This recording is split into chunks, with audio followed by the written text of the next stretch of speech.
पूरा प्रोसेस मैं जानना चाहूंगा, इस फिल्म का आइडिएशन कहाँ से शुरू हुआ? आप अच्छे खासे बॉडी बिल्डर टाइप आदमी हैं, ठीक है, फिटनेस पे ध्यान देने वाले, कहाँ से आपने सोचा चल यार रिक्शे वाला बनता हूँ? फिल्म बनी रही थी तो कुछ और भी बनाया जा सकता था, तो ये पूरा प्रोसेस मैं चाहूंगा कि आप बताइए। ये क्रेडिट जाता है पूरा का पूरा डायरेक्टर जो निखिल राज जी हैं, वो राइटर और director, story, screenplay, dialogue और डायरेक्शन ये पूरा निखिल भाई का है। ये पूरा क्रेडिट उनको जाता है। वो इस फिल्म को लेके कई लोगों के एक्टरों के साथ मिल रहे थे, बात कर रहे थे। संजय जी वॉज फिक्स्ड, बस जो रिक्शे वाले का रोल था उसके लिए वो 2-3 एक्टरों से बात कर रहे थे, बड़े एक्टर से बात कर रहे थे। रिक्शा वाला सुन के लोग, क्योंकि वो उतना जस्टिफाई करना, फिर प्रशांत जी उनसे मिले। और प्रशांत जी मुझे 2018 से, मेरी पहली फिल्म जो एज ए लीड आई थी लुप्त, उस फिल्म से मेरी उनकी दोस्ती है। तो वो बोले करण एक सब्जेक्ट है, चल सुनते हैं। तो मैंने सुना और मैं शॉक्ड हो गया। उसको मतलब मुझे 2-3 दिन लगे कि मैं ये कर पाऊंगा क्या। पहले तो मुझे था, लेकिन फिर मैंने निखिल सर से दोबारा मीटिंग करी। मैंने बोला सर आप कंफर्म हो कि, बोले हाँ, मैं अगर तुम तैयार होते हो तो तुम्हारा जो काम मैंने देखा है मुझे लगता है कि तुम अच्छा करोगे, मैं एग्री करता हूँ। फिर मैंने खत्री सर जो प्रशांत जी के भी परिचित थे, दोस्त थे, और मेरी पहली फिल्म लुप्त के वो प्रोड्यूसर थे, तो मैंने उनको बोला भाई साहब एक सब्जेक्ट आया हुआ है, आप सुनो, अगर आपको ठीक लगे। वो देख भी रहे थे कोई फिल्म का। तो जब उन्होंने सुना तो जैसे ही वो रिक्शा बनाने का, और वो खत्री जी, मतलब वी विल डू इट, हम ये फिल्म करेंगे। ये बात है 2023 अप्रैल वगैरह की बात है।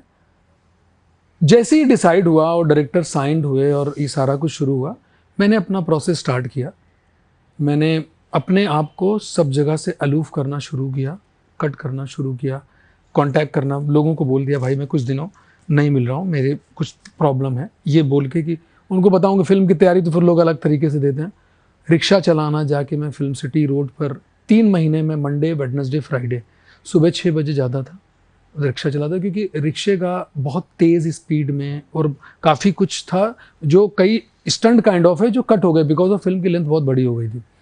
तो रिक्शा चलाने से लेके उसका प्रोसेस, फिर रिक्शे वालों से मैं मिला, रिक्शे वालों के घर गया, उनके बीवी बच्चों के साथ सुबह से शाम तक रहा, उनके बारे में जाना कि कैसा ये आदमी जब सुबह जाता है तो कैसा होता है, रात को लौटता है तो कैसा होता है, नशा करके। और रिक्शे वाले ऑलमोस्ट नशा करते हैं, हर किसी का नशा, कोई गांजा पीता है, कोई कुछ करता है, सबका कुछ ना कुछ होता है।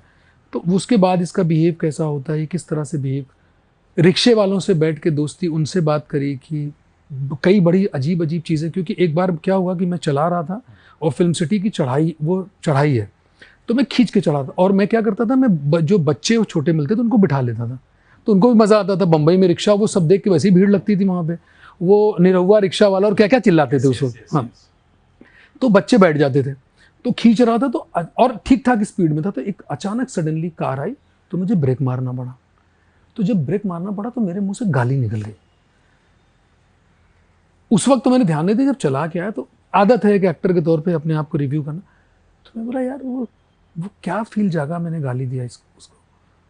मैंने रिक्शे वालों से पूछा, बोला भैया दिन भर में 500 बार मन से गाली निकलती लेकिन मुंह पे नहीं आती, क्योंकि हम रिक्शे वाले, हम गाली देंगे उनको पीट देंगे, क्योंकि हम इतनी ताकत लगा के चलाते हैं, सडनली ब्रेक मारना पड़ता है, हमें फिर से शुरू करना पड़ता है।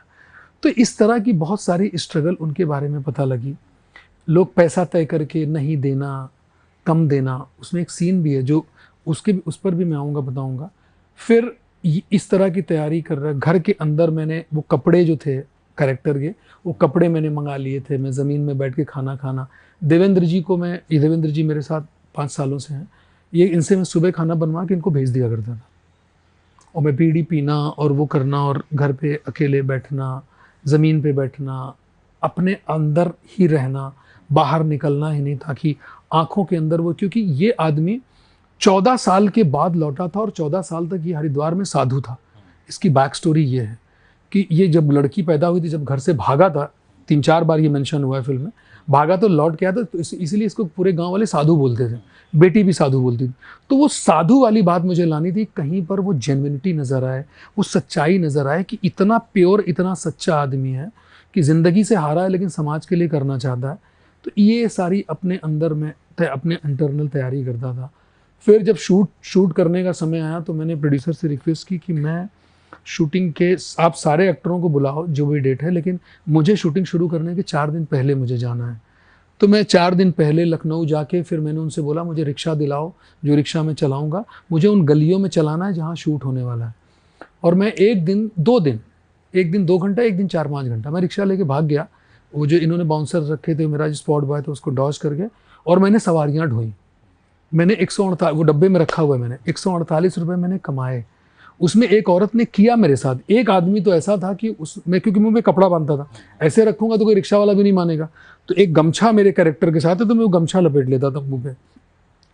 तो एक आदमी ने बोला कि भैया तुम्हारी जो आंखें हैं ना, उससे पता नहीं क्यों मुझे ऐसा फील हो रहा है कि तुम रिक्शे वाले नहीं हो, तुम्हारी कोई मजबूरी, तुम रिक्शा चला रहे हो, तुम्हारा भाड़ा 20 रुपया होता है लेकिन हमसे 40 रुपया ले लो। फिर एक औरत थी जिसने 50 रुपये तय किया था, जब वहाँ उतरे तो उसने 30 रुपये दिया। तो बोला भाई 50 रुपया, बोले तुम्हारा कौन सा तेल पेट्रोल डीजल लगा था, 30 रुपया हुआ।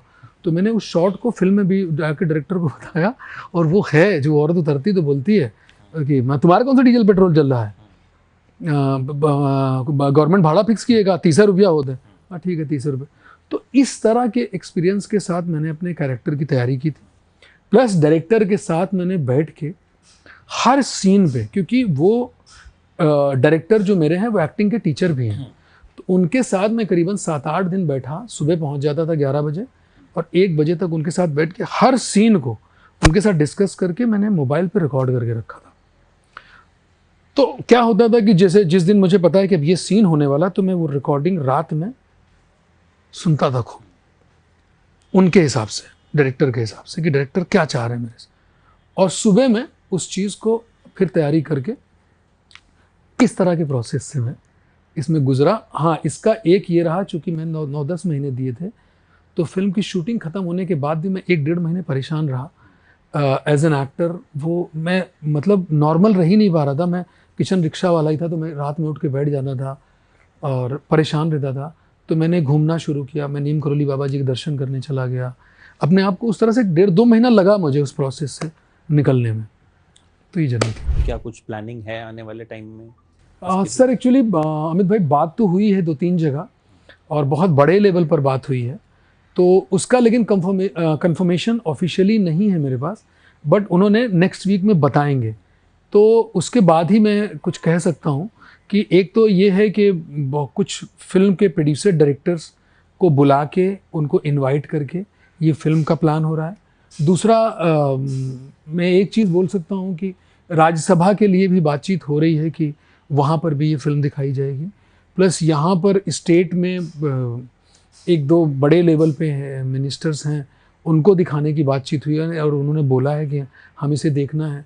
संघ के भी 1-2 लोग हैं जिन्होंने प्रॉमिस किया है कि मैं इस फिल्म को देखना चाहूँगा, तो अब मैं कोशिश भी है। अच्छा, अभी एक तो इस फिल्म को लोगों तक पहुंचाने पे काम चल रहा है, जो कि हाँ, वो अब है। हाँ, ठीक है, बड़ी खूबसूरत फिल्म है और थैंक यू। पहुंचनी भी चाहिए। मैं अभी आपको बता रहा था कि थोड़ी देर पहले ही मेरे पास एक कमेंट आया था, आप देख सकते हैं। तो लोग लगातार एक, हमको भी रिस्पांस समझ में आ जाता है कि लोग एक पॉजिटिव, देखने के बाद कई लोगों ने उसमें सीन्स डिस्क्राइब किए, ये सीन बड़ा वैसा था, ये सीन बड़ा वैसा।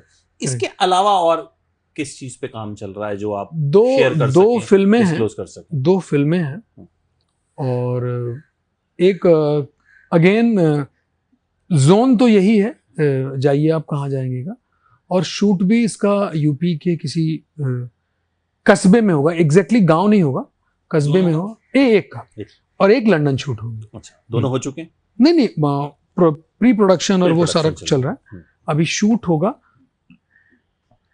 नवंबर, उसका तो कंफर्म है यूपी वाली शूट का, क्योंकि वो बेस्ट मौसम होता है, नवंबर वो कंफर्म है। लंदन वाली शूट का डेट अभी लॉक नहीं हुआ है, क्योंकि उसमें वो हीरोइनें बड़ी चाह रहे हैं, बड़े नाम चाह रहे हैं, तो बातचीत चल रही है, अभी देखते हैं ये।